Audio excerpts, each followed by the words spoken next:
La communauté économique des États d'Afrique centrale, CEEAC, soutient le processus électoral en République centrafricaine. Dans le communiqué final du 18e sommet des chefs d'État de ces 11 pays membres, la CEEAC a appelé à la fin des violences dans le pays. Elle a annoncé la désignation d'un médiateur permanent dans la crise centrafricaine.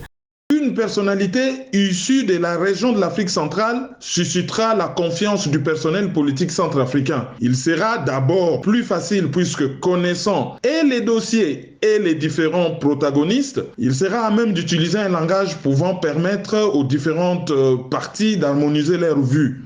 La CEEAC a également présenté le plan stratégique indicatif à moyen terme 2021-2025 et le plan d'action prioritaire 2021 de la communauté. L'un des axes majeurs de ces plans consiste en l'accélération de l'opérationnalisation de la zone de libre-échange avec la poursuite de la mise en œuvre de l'union douanière communautaire.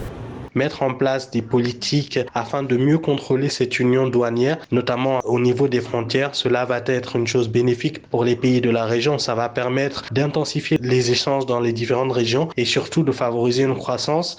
Le 18e sommet des chefs d'État de la CEEAC était également l'occasion du changement à la tête de l'organisation. Le président gabonais Ali Bongo Ondimba, président en exercice de la communauté, a cédé son siège au chef d'État congolais Denis Sassou Nguesso pour un mandat d'1 an.